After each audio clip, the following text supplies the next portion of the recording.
This is an update. This is our second in a series of Project 180 meetings that we want to share with everybody and let them know what's coming and how we're progressing on the project. What we've been doing for the past 6 months is designing the streetscape portion of this project, and we have been very, very busy with the streets and the myriad gardens as well. An investment of $141 million in the Oklahoma City area.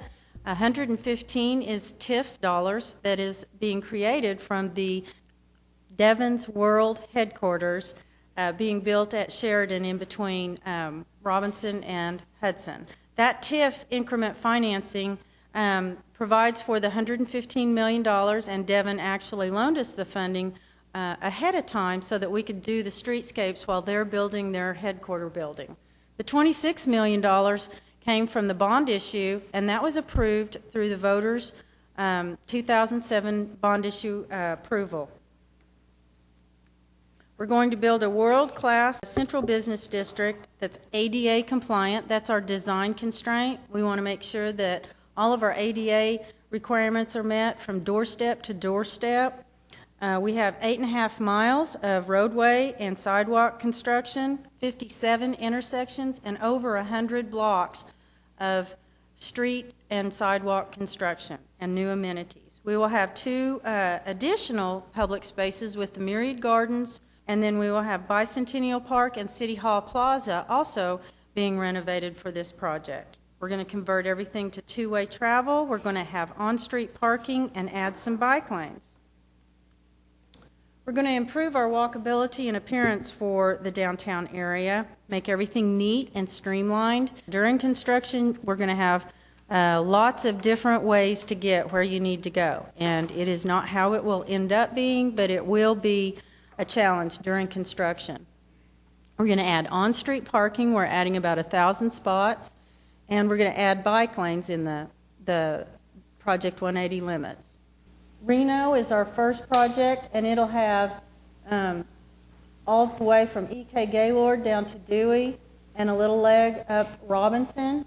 Then we have our second group of projects that'll come out, and it'll surround the memorial. We've selected these 2 projects as our beginning projects so that it identifies places that we can start. They have minimal utility relocation issues, and we feel like we can continue to keep the traffic moving. This is an after of Walker looking south. Right now you can't drive north and south, you can only drive northbound. And this would add our bike lanes, our parking stalls, and our roadways, travelways. This is a before at Robinson and Park, and this is an after. It's a very clearly defined pedestrian crossing zone. We have new horizontally shaped or aligned traffic signals, and we have icons in the corners of each of the corners at this intersection, kind of denoting the heart of downtown. They're reminiscent of the oil derricks, and they have some native stone applied to the outside of them. This is a before of Park, a little bit further east. And this is the after. And there are park benches or benches for people waiting for transit or just waiting to meet up with somebody. We have our street trees. We also have our planting beds for the street trees and a defined pedestrian zone and a defined amenity zone. Here's examples of everything that we have selected through our steering committee exercise. When we last had these public meetings, we were in the middle or kind of concluding our steering committee meetings. We were still looking at picking out different things. We have a trash can that's a special design. Our bench is an off-the-shelf design.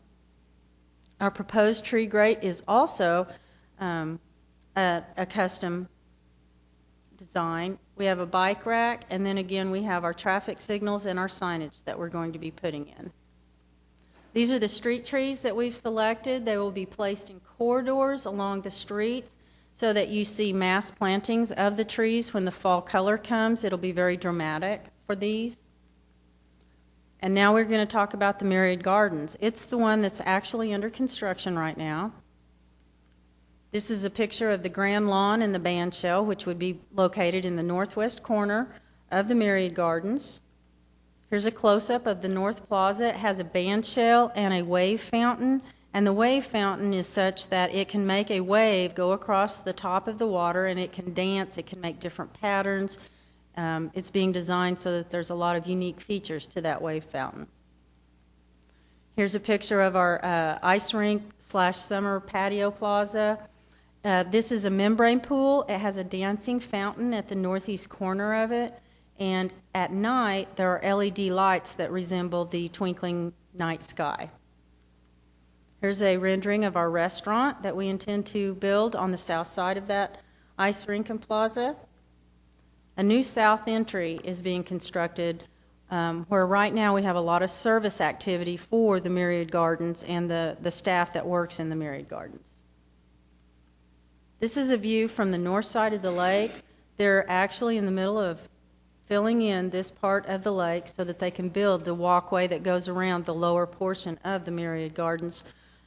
Here's a construction picture. We are in the middle of filling in the West Lake, and that's a view if you looked from the Crystal Bridge due west, and that's where the Arts Festival has all of its performance pavilion. That's the area where you would go eat after the Arts Festival across the street. So you can see we've already started moving a lot of dirt around here.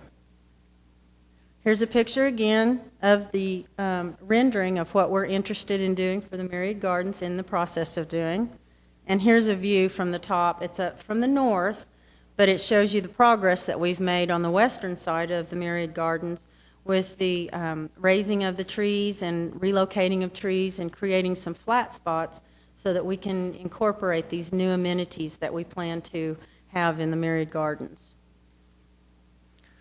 The summer of 2010, we're here. We are under construction for the Myriad Botanical Gardens demolition plan, and our reglazing project is to be concluded in time for the winter freezes. We have to finish removing and replacing all of the panes and fixing all of the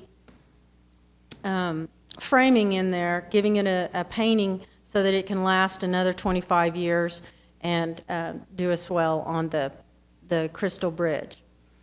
Our construction schedule, the first architectural package is being awarded July 26th, and the architectural package for number 2 are the larger buildings, the cafe, some things in the McGee Center, which are below grade at the Crystal Bridge, and the white tablecloth restaurant. Those packages are being let so that we can have a little bit more design time. The exteriors will be finished for the Arts Festival, but the interiors we're going to allow the contractors to continue working on them.